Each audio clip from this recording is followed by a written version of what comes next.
All right, welcome back to the Ottawa studios of Inside My Canoe Head. I am your host, Dr. D. Today, we are going to talk about business continuity for small businesses, how to disaster-proof your entrepreneurial venture. So sit back, grab yourself your favorite beverage.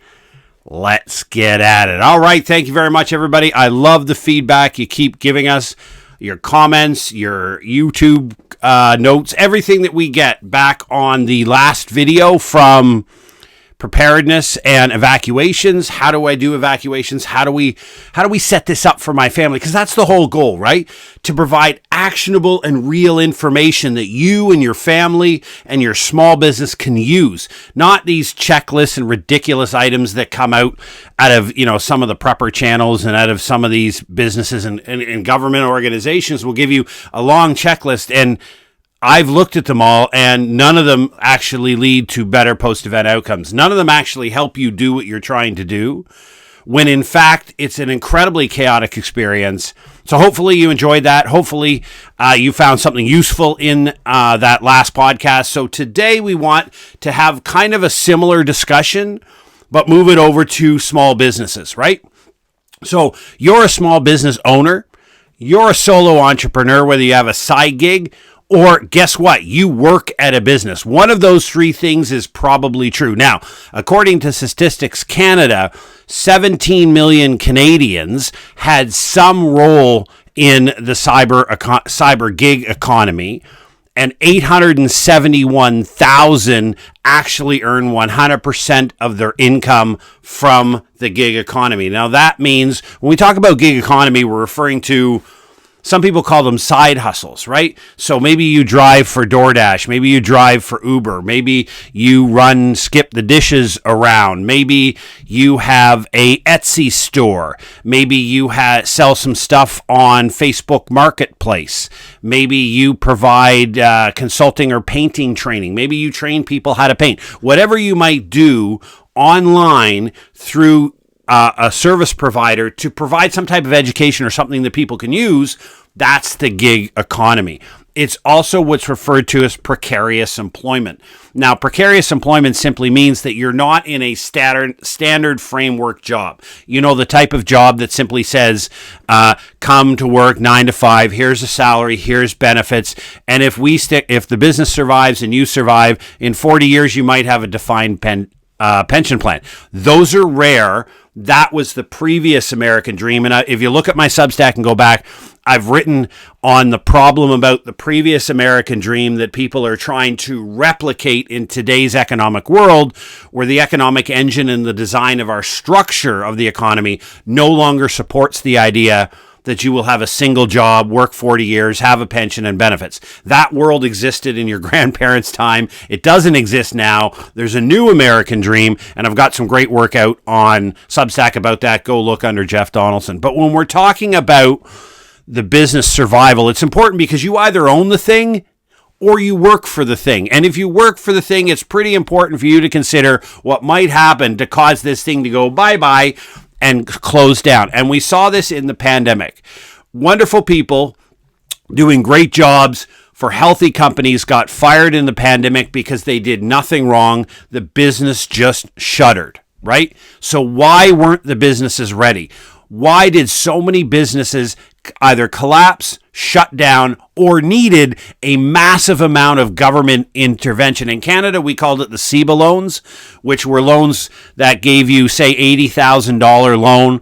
And if you paid back $60,000 within a certain time frame, the last $20,000 would be considered a grant and you didn't have to pay it back. Now there's a whole industry of, we'll call them payday loan type of people who are saying, hey, if your CEBA loan is coming up due and you can't pay it back, we'll buy it from you and we'll give you wonderful terms and conditions. It's just like going down to the payday and cashing your check. The point being is, so many small businesses, SMBs is the phrase I'll use today.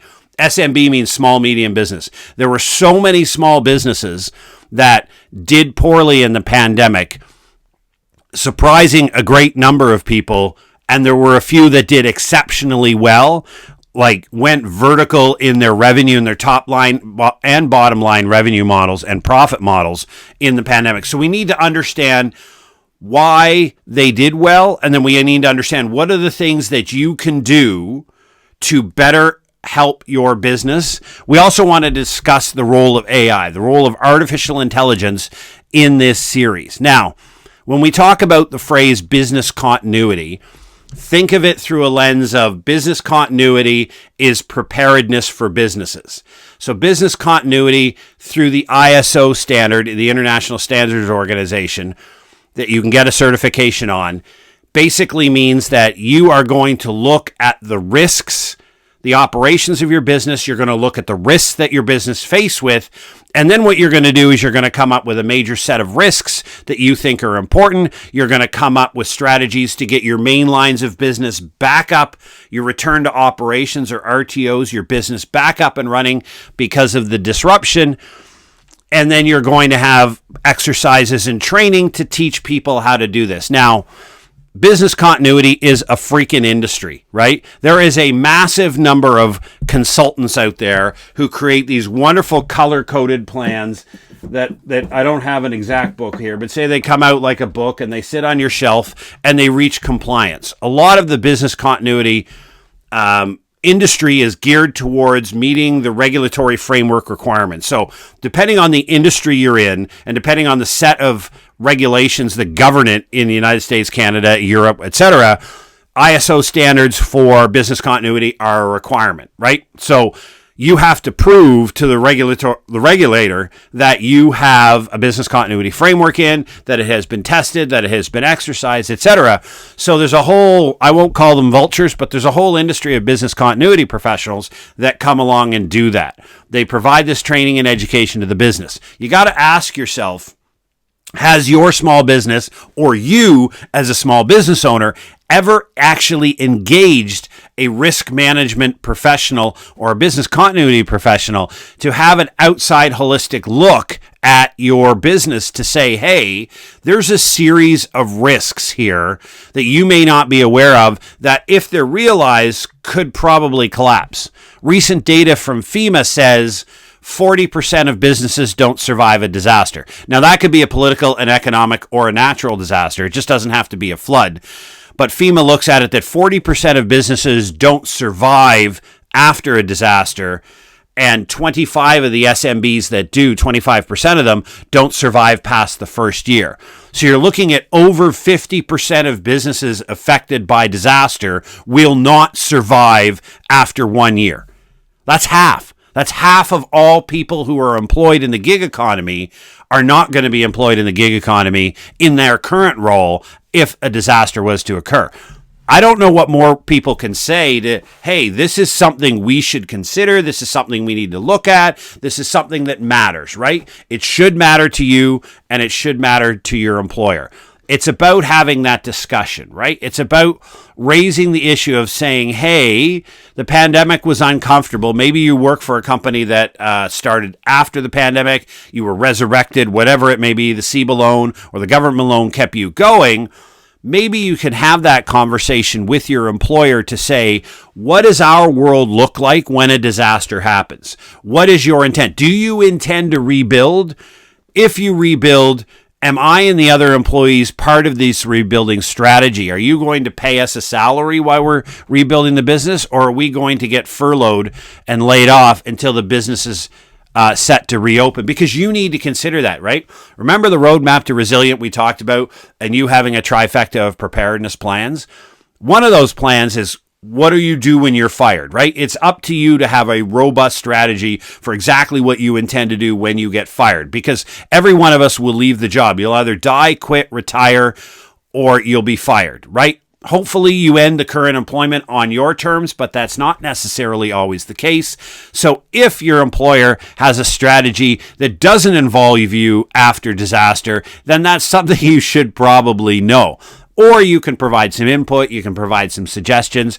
But the point being here is business continuity a conversation that happens in your current employment situation? So if you're like me and you own a small business, do you have some type of plan or strategy or something written down that says, when disaster happens, this is what I intend to do? Or is your plan simply to wing it? Let's just see what happens because I'm a really smart guy and we can figure this out. There's danger in that. Nobody's doubting your intelligence and your ability to navigate the bad day, but there are so many sets of risk out there. Let's give you another example. 91% of small businesses suffer some type of disruption every single quarter. Now, when we talk about disruptions, we're going to talk about 4 areas today. We're going to talk about cybersecurity. We're going to talk about logistics operations, so operations of the actual to and from of the business. We're going to talk about strategic risk, and we're going to talk about reputational risk. Now, when we think about cybersecurity, 75% of the attacks that get through your cybersecurity, if you even have them, are not sophisticated. They're simply due to employee error. Then that could be employees simply not using multi-factor authentication. It could be an employee clicking on a link and allowing some type of malware to get through the standard firewall that's on your computer. It could be any number of things. Having a cybersecurity strategy is absolutely essential if you're going to conduct business online. It could be something as simple as you've decided to put some type of malware protection on your phone. How many people have antivirus software actively working on their smartphone? Not many, but every security professional I talk to does. Some of them have service providers that block your location or block your IP address. Some of them scramble your IP address so that no matter what you interact with, nobody is able to find out where you are or a specific path. Basically, your phone dances all around IPs at a regular time. The point of this is, depending on the extent to which you and your business, whether you own it or you work in it, are online, you have to understand your exposure to risks, how you interact on the internet, how your employees conduct business, and what programs you use. And one of the great examples is, we use this in point of sale software, right? So if you're an online business that uses Stripe, for example, I use Stripe as a payment processor. So when I do business for somebody, I send them a Stripe invoice. They click on the invoice, they make payment. Okay. I am by default trusting that Stripe has a robust system that will protect my invoices and my information that's out there. But we see cyber attacks getting in everywhere. So, do you have that conversation with your service providers? When you engage with some company to provide you a service, the cybersecurity is just not you. It's what does this service provider provide? Like, what is Stripe's idea? What is Moneus? What are the other payment providers there? What is your tap pad that you see in different businesses? What does that look like? And I'll give you a prime example. I went to a great show in a park here in Ottawa. It was called Art in the Park. And everywhere I went, every one of the artists, and I bought a number of art, and it was brilliant. I love local artists. Using a credit card with a Stripe device, right? That tap the Square from the company Square, tapping that using their smartphone. It's brilliant. But is that secure? I think it is. You think it is. But what are the steps that go along there? And then when there is a breach, who's responsible for that breach? Who's responsible for covering the losses in that breach? Does Square or Stripe provide you insurance coverage to limit the damage that you will have as a result of that? Like, I'm not sure. You need to check that out. Cybersecurity is really about you understanding that you are, as a small business owner, going to be under regular, repetitive, and sometimes sophisticated cyber attack at all times, right? An old friend of mine works in cybersecurity in the government of Canada, and he has at times said, some days there's 60 to 80,000 different independent attacks on the government network that's happening. This is the reality of working in cyberspace. You are going to be attacked. You are going to have somebody try to plant malware in your system to steal information. Somebody's going to try to get into your database and put a ransomware attack on you where they seize all of your data, right?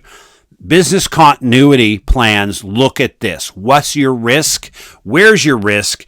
And then gives you strategies to mitigate from it. Now, traditionally, in the cybersecurity domain, what happens is a lot of companies don't realize the indicators are there that they've been attacked through a cyber intrusion, but they're not aware. They're not seeing a moment-to-moment reflection in a spike of activity that might be a denial of service attack or something like that. This is where artificial intelligence comes in really, really well. And this is an incredible advancement that's happened in the business continuity world. And that's where you offload cloud. It's like SaaS, software as a service. Now it's cloud business continuity as a service.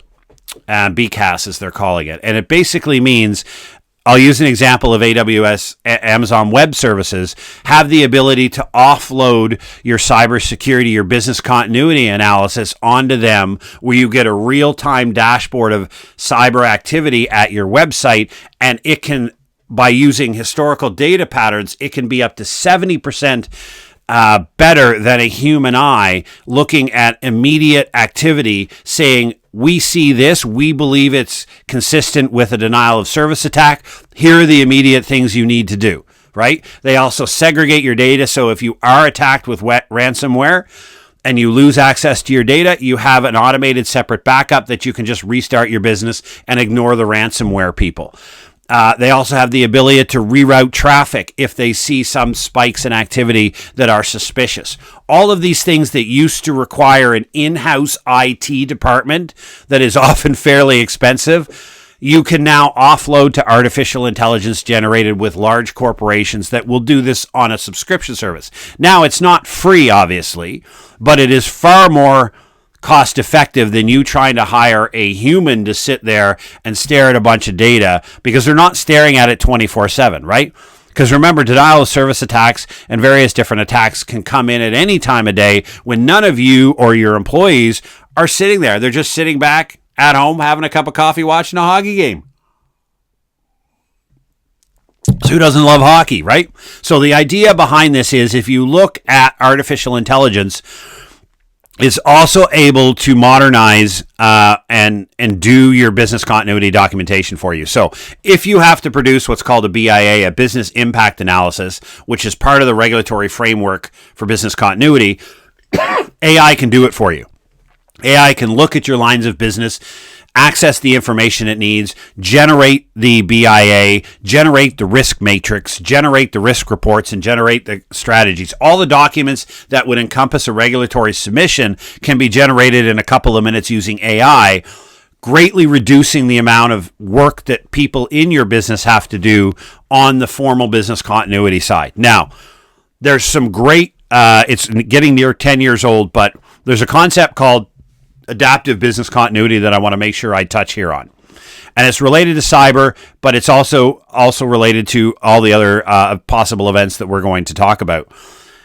The idea of business continuity is that you ready systems to deal with conflict and disruption, and that you have your lines of business that you'll need to restart, and you have plans on how to restart them, and you have key individuals, and those individuals have responsibilities, and you have a plan to get your business back up and running after a disruption. Those are plans generated. Those are document generated and system generated.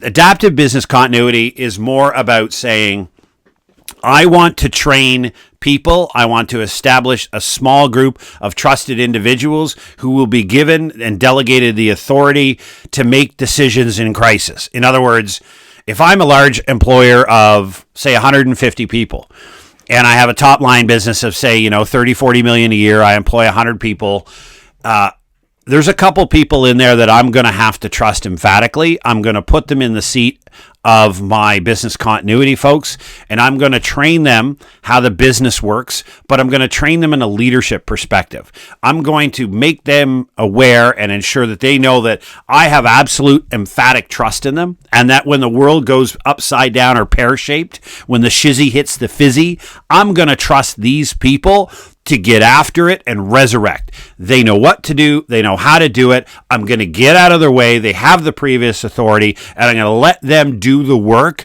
to save what we can and get the business back up and running. Instead of a bunch of people sitting around conference tables, putting out predetermined sheets as to who's going to do what, setting up coordination meetings, doing these 4-step plans. No, I'm simply going to give people saying, this is the disruption that happened in one of the 4 major areas that we're talking about.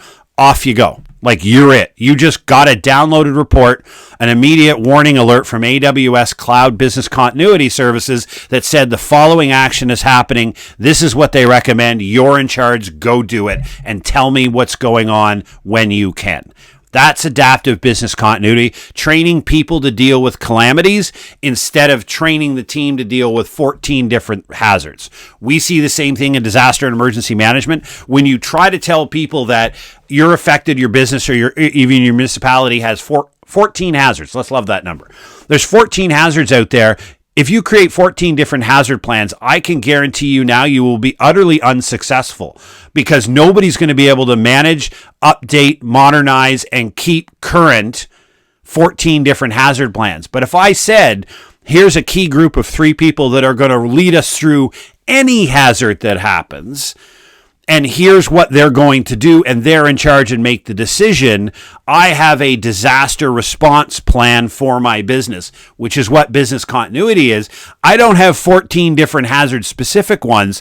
I have one strategy of how we're going to attack and defeat and win the day in every disruption and attack that the company goes through, and it's these 3 people who are going to do it, and it's their intelligent and my absolute emphatic trust in them that is going to be successful.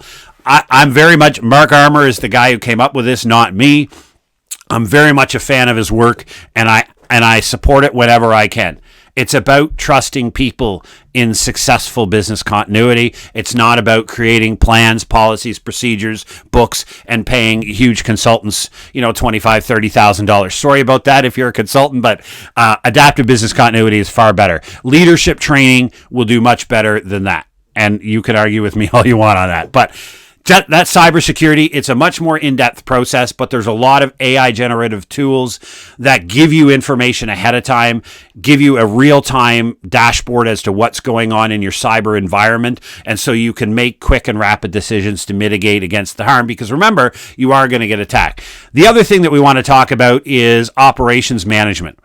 Operations management is your end-to-end process of your business. So if you make or buy a product, if it's a physical good, you have to ship it, you have to make it or buy it. You have to ship it to your distribution center, your warehousing, get it through. You have to manage the last mile logistics. You have to sell it on some type of sales platform. You have to take returns, and you have to manage customer experience. All of that is your operations management, the widgets that get done and actually make the sale happen. The same thing for a service is a little less complicated, obviously, but you have to deliver the service. You have to make sure the service is delivered well. Disruptions can occur anywhere along them. And I've had, decades of work in risk management and supply chain management. And when we look at all of the different things that can get wrong, the awareness problem is that the vast majority of people simply don't understand their business, right? Because when you're an entrepreneur and you build something, often you're building it piece by piece. You're adding Lego blocks as you go, and they're not necessarily coordinated, and they're not necessarily designed to work well together. It's just what you added. Same thing in the cyber world. When I use this program for this, and then I found this new program that helps me with this, and I found this new program that helps me with this, and before you know it, you're using 4 or 5 different software programs to run your business, but they don't talk to each other. They're not coordinated, and there's a lot of human effort to make sure the data works well. The first part of understanding your risk profile in operations management as a business owner or an employee is to take the effort to go the end to end, right? So this is sitting back, and I love a whiteboard, right? I'm staring here at my whiteboard. I'm a whiteboard guy. I absolutely think they're brilliant. Or you use a Hilroy Scribbler or whatever, or an online design program, whatever it may be. It's about outlining every single step and decision that's made in your business process from start to finish, cradle to grave of the product or service. And then underneath it, you list all of the supporting systems that make it work. Your accounting software, your inventory software, your shipping software, your payment processors, all these things you list. So you have the process up top, you have your support down, and you sit back and you're actually looking at a real diagram of absolutely everything that happens in your business. Believe it or not, an incredibly small number of people actually look at that, because when then you look at it and you segment into realistic, make or buy, warehousing, shipping, customer experience, and then you look in each of those segments and you say, what could go wrong in here? And a lot of what can go wrong is not just your process, it's the companies you use. And we call them first tier, second tier, third tier suppliers, right? So if I own a convenience store and I sell beauty products in one section of my convenience store, where do I get them from, right? So I get my beauty products from distributor A. What if they go out of business? Or what if they can't fulfill an order? Do I know distributor B? Do I know that I can go over here and get the same product from somebody else? Do I have redundancy built in? A lot of people don't, because they just get comfortable. It's the same person. Oh, I can't get the stock right now. It's not supplied. There's no effort to look out. And again, there's software that'll do all of this for you, that will search all of the available suppliers, compare price, delivery standards, terms and conditions, and then give you some advice on what is the best one. That software exists, right? It's AI generated supply chain acquisition or goods acquisition software. The point, what we're saying here is, when you look at your operations and you look at all the things that could get wrong, remember you're in a partner, you're not working in isolation. If something goes wrong in your inventory management system, for example, and I've used this with another company, if you use an inventory management system that manages your inventory and it's a subscription model, so you pay like $23 a month to have access to and it's all built in the cloud, it's really cool, you don't, bam, that company gets hacked and shut down. Do you have a way to access your inventory? Right? And I'll give you a prime example. If you think this is a load of hortcocky, think about Marks and Spencer in the UK. Now, it is one of the largest grocery store chains. They have had a cyber attack that took down their inventory management system. They literally have no idea what's on any shelf, and they have no idea what's in any one of their warehouses or their distribution chain, right? They've got a very detailed, very well-coordinated, just-in-time distribution system, and somebody took all the data and flushed it down the toilet. And they don't have the people. They can't run around and count everything in every place. And so there are shortages on the shelves. There's stockouts everywhere. Their bottom line is taking a massive, massive hit. And we'll get to the reputational risk at the end, let alone the trust of the customers has now gone down the track. And you don't expect them, when you fix this, to come back, right?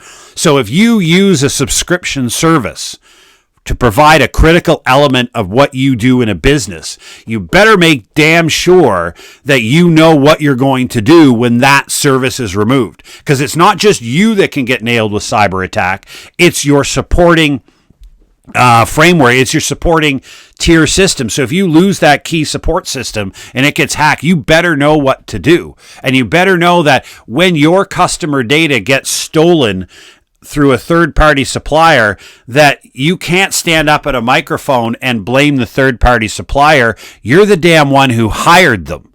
You're the one who put customer data into a third-party software without ensuring that they had the necessary protections in place. These are the type of things that you have to consider in your end-to-end view. When you look at risk, it's about mitigating it, right? I just want to reiterate this point. Risk levels never go to zero, and you cannot prevent a disaster. Prevention is a word that should never exist in disaster and emergency management, because you cannot. All that you can do is mitigate to some degree. Now, great mitigation plans can take some of that almost near zero, but it can't eliminate risk. So there's no such thing as no risk. I just like to generally categorize risk as low, which means I'm aware of it, perfectly manageable, not even concerned about it. Medium risk means it's manageable. It's something that I need to periodically keep an eye on, but at current systems and the way I've built my box and constructed my business end to end, we can take care of it. Then there's high risk. High risk are something that if this event was to occur, it would bring the company to its knees. I need to invest in that. And when you do a risk assessment end to end, and you use business continuity principles for that, you then realize that you probably only have a few, and likely every company that I've worked with, it's never more than 2 or 3 really high risk threat profiles that if these things happen, I could go to my knees. But if you're not aware of them, how do you know? How do you say, okay, I have a little bit of time and a little bit of money to designate to risk management, and so where should I concentrate it? And that's what the business continuity and the risk process does. So supply chain is another thing that's going to look completely different. You could be an Etsy store, right? So you're a drop shipper of something, or you do print on demand on Shopify. You've got great t-shirt designs, everything. What happens if your main supplier goes out of business, right? Because it's not just cyber attack. Companies go out of business all the time. The main supplier you're counting on delivering and creating your product goes out of business. What if there's a fire in the factory in Vietnam and all of your stock that you're counting on is lost? What's your plan to deal with that next? Again, when we go back to adaptive business continuity, it's not about having a plan for absolutely everything that could go wrong. It's about sitting back and saying to myself, hey, a lot of bad things could happen. How am I going to deal with this? Who am I going to use and how am I going to negotiate? Listen, it is a busy time. So when we talk about strategic risk, when we think about the value of strategic risk, it's about learning to communicate with those who are in the top level of business about why risk is important. And often, and I'm participating right now with another company working on some educational materials where we will design a program that helps people persuade the C-suite, as we call it, the strategic CEOs, the chief information officer, the chief supply officer, or that type of thing, and the CEO, why risk management is important. It's the same education idea that you would use if you wanted to bring up preparedness to your business owner and risk management to say, how are you managing, how are you identifying the risks this business is exposed to, and how are you doing that? So how do you start that conversation? Then this is understanding strategic risk. It's understanding that if we get it into the spaces who make longer term decisions, because that's what strategic level does. Your CEO, unless it's an absolute on fire crisis, is not worried about day-to-day operations of the company. Not at all, right? There are people to do that. What your CEO is thinking about is where are we going from strategic thinking perspective in 3 months, 6 months, 2 years. We're working about partnerships to evolve or to expand. Your CEO is looking out, and they're looking way out. But they're assuming that they have a great group of people who are managing the books behind them and that they can do great work. And so the day-to-day is not at the CEO level, but the strategic risk of looking out and understanding the environment is important. So it's a harder conversation to have. Understanding the strategic risk often encompasses your political and your economic. So your political risk is generated from, should you hire a new head of your country and they make dramatic changes to policies that influence how you conduct your business, that's always a strategic political risk that exists, right? United States of America, new president every 4 years. In Canada, a new prime minister every 4 or so, depending on whether it's a minority or majority government. In some European centers, Italy, for example, changes leaders the same rate I change my haircut. It's constant, it's regular. Each one of those new voices comes in and tries to make a statement, and they can make significant policy and procedural changes that can have strategic risk to how you intend to run your business in the next 6 to 8 months. Economic as well. We all know we're headed for a recession. We don't know how bad it's going to be. We're headed there. So what does that mean for your business? If you're looking out in the business environment and strategically you're thinking about expanding in the next year or two, that's not a bad idea, but are you balancing the risk of the reality of a coming recession?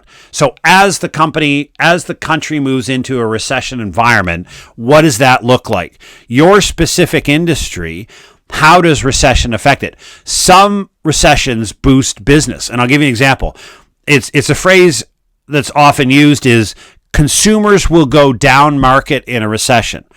So if you're at if you own a Dollar Tree or Dollarama or Walmart or something like that, and there's a recession, your business increases because people who used to shop higher end now move down the economic to save money. So there are some businesses that do well in recessions, but if you're a higher end bespoke sales company and you're about to do a massive expansion and you're staring at the horizon of a recession, that's a problem, right? Not a problem. It's something you have to consider. The last one that I'm going to talk about is reputational risk.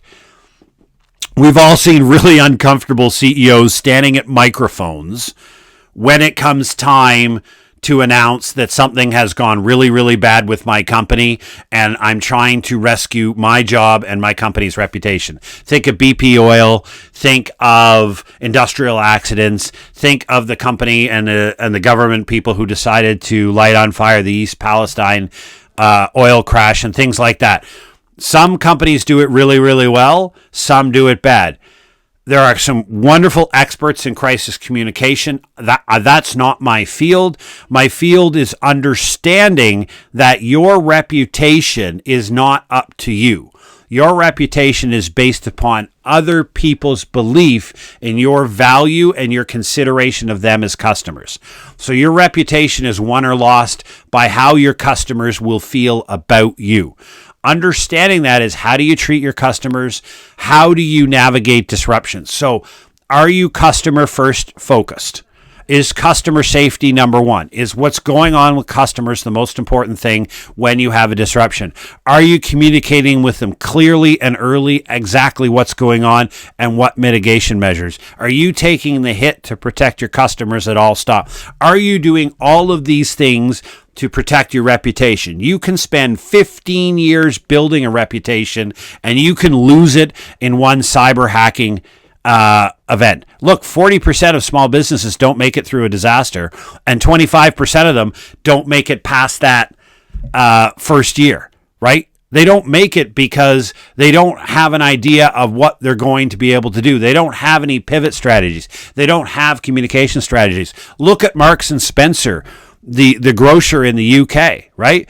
If they go through a period of 2 to 3 months where they can't stock their shelves and customers can't count on them, consumers are going to go find an alternate.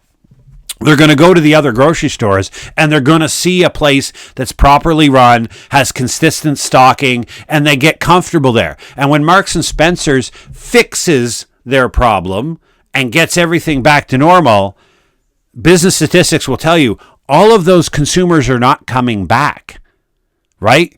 You've lost a percentage of your customer base because of a disruption that you had nothing to do with, but you had no strategy to deal with it. It's quite clear at this point that Marks and Spencer's is having quite a difficult time, and other companies that do that, again, the statistics about not surviving, it's about how do you intend to do this? So if you ship if you get t-shirts, if you manufacture t-shirts and you silk screen them, and you send them out, and you don't have access to alternate suppliers of t-shirts, and your main t-shirt supplier goes down, you can't fulfill orders, right? You can't. Consumers already paid, or all of a sudden all of your sizes are stocking out, and you're telling everybody they either must be small or triple XL, because everybody in between you don't have. Are they going to periodically come back and keep checking as to whether your stock is? No, they're not. They're not. They're moving on to somewhere else. So if your main supplier is not available, if you don't want to get too complex, think about this. If your main supplier for t-shirts is not available, who are you going to get? If your main software provider for this activity is not, who are you going to get? If you simply have the alternate for the 2 or 3 main systems, then you're much further along than anybody else. Now you understand. So again, to wrap this back, business continuity is all about preparedness for businesses. It's all about getting ready to deal with the unknown. And there are so many unknowns, it's difficult and near impossible to have a plan for everything. But when you create a business continuity strategy and you leverage what AI can do for you on subscription services with bigger companies, and you allow this to happen, what you then can do is you spend far less time trying to figure out what the risk is and to put it in a color-coded chart and risk matrices and all this. You spend the time that you have, the limited time you do have over here, actually learning ways to mitigate that risk and putting them in, right? It's really, really simple and not easy. It's a really simple process, but it's not easy. All that you have to do is understand and look at that incredible person in the mirror and say, hey, this side hustle I have, this gig I have, I really think it's awesome. I want to keep going. I want to protect it. Understand that business continuity covers all of the threats that can come back and kick you in the arse, from cybersecurity to operations management to strategic risk and to reputational risk. And if you cover those 4 areas, you end to end, you got it all, you will be good to go. You will have your odds will be far better than the 40% that don't make it. Remember, risk never goes to zero, and you can't prevent a disaster. What you can do is mitigate the impact. All right, thanks again for joining us this week on the podcast. I hope you enjoyed it. I hope you see the link between last week's evacuation and talking about how to get people ready so when the bad day happens, it works like as best as it can.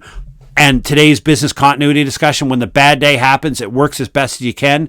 This is what we talk about left of bang work. It's about doing a little bit of work, putting a little bit of time and effort and resources up front so that when the bad day happens, you're the one executing a well-structured plan. You're not running around like everybody else with a chicken with their head cut off. While they're trying to figure out what to do, you're already doing it. That's what preparedness of business continuity does for you, your family, and your small business. Take care. Stay safe.